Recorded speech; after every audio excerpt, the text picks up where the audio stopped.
Hello students, स्वागत है आपका अपने YouTube channel PCM by Sumit में। विद्यार्थियों, आज हम अपने साइंस के बहुविकल्पी प्रश्नों की श्रृंखला का अंतिम वीडियो लेकर के आए हैं। इससे पहले हम लोग फिजिक्स और केमिस्ट्री को पूरी तरह से पढ़ चुके हैं। वीडियोस के लिंक्स जो है वो डिस्क्रिप्शन बॉक्स में दिए गए हैं, वहाँ से जाके आप पूरी फिजिक्स और केमिस्ट्री को पढ़ सकते हैं। आज हम बायो के लास्ट लेसन पे आ गए हैं, आनुवांशिकता एवं जैव विकास पे। इसको हम पढ़ेंगे और आज हमारी जो साइंस की बहुविकल्पी प्रश्नों की श्रृंखला है उसको हम खत्म कर देंगे। एक जानकारी है आप सभी के लिए, इंग्लिश के इम्पॉर्टेंट क्वेश्चन और आंसर दोनों की जो वीडियो है वो सुबह आ रही है, देखना ना भूलिएगा। जो लोग चैनल पर नए हैं चैनल को सब्सक्राइब कीजिए, वीडियो को लाइक कीजिए और मित्रों के साथ शेयर कीजिए। इस बारी 90+ की तैयारी। तो चलिए शुरू करते हैं वीडियो। पहला लिखा हुआ है, मानव शरीर में सामान्य कोशिका में गुणसूत्रों के कितने युग्म होते हैं। तो आप में कितने जोड़ी गुणसूत्र पाए जाते हैं। तो आप लोग सभी लोग जानते हैं मानव शरीर में 23 जोड़ी गुणसूत्र पाए जाते हैं। ऑप्शन नंबर सी हमारा बिल्कुल सही जवाब है। बढ़ते हैं अगले प्रश्न की ओर। लिखा हुआ है, मेंडल ने मटर के पौधों में किन विभिन्न विकल्पी लक्षणों को चयनित किया था। तो जो पौधे गोल थे उनको जो है चयनित किया गया था। बढ़ते हैं आज के अगले प्रश्न की ओर। आज का अगला प्रश्न है, पुरुषों में कौन सा लिंग गुणसूत्र उपस्थित होता है। तो आप जानते हैं पुरुषों में हमारा XY गुणसूत्र होता है और महिलाओं में हमारा X और X गुणसूत्र उपस्थित होता है। यानी कि जो ऑप्शन नंबर हमारा कौन सा है, पहला XY गुणसूत्र, वो हमारा बिल्कुल सही जवाब है। बढ़ते हैं आज के अगले प्रश्न की ओर। लिखा हुआ है, स्त्रियों में कौन सा लिंग गुणसूत्र होता है। तो अभी आपको बताया, स्त्रियों में हमारा होता है X और X गुणसूत्र। बढ़ते हैं आज के अगले प्रश्न की ओर। आज का हमारा अगला प्रश्न है, कीटों के पंख और चमगादड़ के पंख किस तरह के अंग हैं। तो कीटों के पंख और चमगादड़ के पंखों को हम समवृत्ति अंग भी जो है कहते हैं। बढ़ते हैं आज के अगले प्रश्न की ओर। आज का अगला प्रश्न है, प्राकृतिक चयन का सिद्धांत किसने दिया था। प्राकृतिक चयन का सिद्धांत किसने दिया था। तो डार्विन ने जो है प्राकृतिक चयन का जो है सिद्धांत दिया था। इन्होंने एक पुस्तक भी लिखी थी, अभी आगे आएगी। बढ़ते हैं आज के अगले प्रश्न की ओर। आज का हमारा अगला प्रश्न है, द ओरिजिन ऑफ स्पीस नामक पुस्तक किसने लिखी। यानी जाति उद्भव जो है वो किसने दिया। ये पुस्तक बहुत इंपॉर्टेंट है, पूछी गई बहुत बार। तो यह पुस्तक जो है हमारे चार्ल्स डार्विन ने लिखी थी। ऑप्शन नंबर ए हमारा बिल्कुल सही जवाब है। बढ़ते हैं अगले प्रश्न की ओर। लिखा हुआ है, उड़हुल किस प्रकार का फूल है। उड़हुल जो है हमारा वो किस प्रकार का फूल है, द्विलिंगी, एकलिंगी, दोनों, इनमें से कोई नहीं।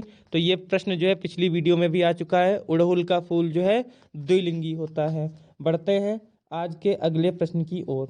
आज का हमारा अगला प्रश्न है, किस जीव की जीनी संरचना कहलाती है। किसी जीव की जीनी संरचना कहलाती है लक्षण प्रारूप या फिनोटाइप, जीन प्रारूप या जीनोटाइप, आनुवंशिकी या विभिन्नता। तो जीन प्रारूप या जीनोटाइप कहलाती है किसी भी जीव की जो है संरचना, जीनी संरचना जो होती है वो जीन प्रारूप या जीनोटाइप कहलाती है। बढ़ते हैं अगले प्रश्न की ओर। लिखा हुआ है, मेंडल ने अपने प्रयोग के लिए बगीचे में उगाए जाने वाले किस पौधे का चयन किया था। तो उन्होंने साधारण एक मटर के पौधे का प्रयोग किया था। क्यों किया था मटर का, क्योंकि इसका जीवन काल बहुत छोटा होता है। बढ़ते हैं अगले प्रश्न की ओर। अगला प्रश्न है हमारा, जीव विज्ञान की वह शाखा जिसके अंतर्गत आनुवांशिकता का अध्ययन किया जाता है उसको हम क्या कहते हैं। तो आनुवांशिकता का अध्ययन जो है हमारा वो जेनेटिक्स के अंतर्गत किया जाता है। जेनेटिक्स को हम लोग बोलते हैं, हिंदी में बोलते हैं आनुवांशिकी विज्ञान। देखते हैं ऑप्शन कहाँ पे लिखा हुआ, ऑप्शन नंबर डी हमारा लिखा हुआ आनुवांशिकी। तो आनुवांशिकी का अध्ययन आनुवांशिकी विज्ञान या इंग्लिश में जेनेटिक्स के अंतर्गत जो है वो किया जाता है। बढ़ते हैं अगले प्रश्न की ओर। लिखा हुआ है, अफ्रीकी मानव का सबसे निकटतम संबंधी है। तो चिंपैंजी जो है वो अफ्रीकी मानव का सबसे निकटतम संबंधी है। ऑप्शन नंबर ए हमारा बिल्कुल सही विकल्प है। बढ़ते हैं आज के अगले प्रश्न की ओर। लिखा हुआ है, प्लेनेरिया की आंखें कैसी होती हैं। बहुत साधारण, संयुक्त, हमारी आंखों की तरह, मेढक की आंखों की तरह। तो प्लेनेरिया जो पौधा होता है उसकी आंखें जो है बहुत साधारण होती हैं। ऑप्शन नंबर ए हमारा बिल्कुल सही जवाब है। बढ़ते हैं अगले प्रश्न की ओर। अगला प्रश्न लिखा हुआ है, गुणसूत्र बने होते हैं डीएनए के, प्रोटीन के, डीएनए तथा प्रोटीन दोनों के। तो गुणसूत्र में जो है डीएनए और प्रोटीन दोनों पाई जाती हैं। ऑप्शन नंबर हमारा सी बिल्कुल सही जवाब है। बढ़ते हैं आज के अगले प्रश्न की ओर। आज का अगला प्रश्न है, जीन शब्द किसने दिया था? तो जीन शब्द जो है वो जॉनसन ने दिया था।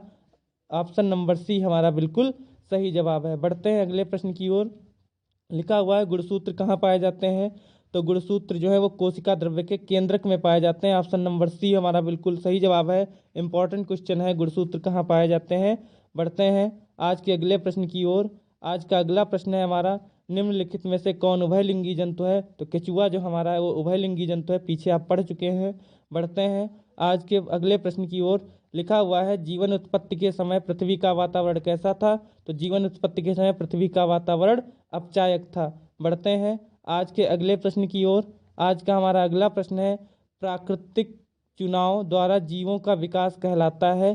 तो आपका जो प्राकृतिक चुनाव द्वारा जीवों का विकास है उसको हम लोग बोलते हैं डार्विनवाद। चार्ल्स डार्विन ने यह सिद्धांत जो है दिया था।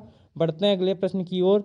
आनुवांशिकी का पिता, बहुत इंपॉर्टेंट क्वेश्चन है, आनुवांशिकी का पिता किसको कहा जाता है? तो आनुवांशिकी का पिता जो है ग्रेगर जॉन मेंडल को कहा जाता है। बढ़ते हैं आज के अगले प्रश्न की ओर। आज का हमारा अगला प्रश्न है, उपार्जित लक्षणों की वंशागति का सिद्धांत किसने दिया? तो उपार्जित लक्षणों की वंशागति का सिद्धांत जो है वो हमारा लैमार्क ने दिया था। ऑप्शन नंबर ए हमारा बिल्कुल सही जवाब है। बढ़ते हैं अगले प्रश्न की ओर। अगला प्रश्न है, पक्षी एवं चमगादड़ के पंख किस श्रेणी के अंतर्गत आते हैं? तो ये जो है समरूप श्रेणी के अंतर्गत जो है आते हैं, या फिर हम इनको कह सकते हैं असमजात अंग। ऑप्शन नंबर बी हमारा बिल्कुल सही जवाब है। बढ़ते हैं अगले प्रश्न की ओर। अगला प्रश्न है हमारा, निम्नलिखित में स्त्रियों में पाया जाने वाला क्रोमोसोम का जोड़ा है? तो स्त्रियों में हमारा एक्स और एक्स क्रोमोसोम जो है पाया जाता है। बढ़ते हैं अगले प्रश्न की ओर। लिखा हुआ है, मानव में ऑटोसोम की संख्या होती है। तो मानव में ऑटोसोम की संख्या 22 जोड़ी होती है। बढ़ते हैं अगले प्रश्न की ओर।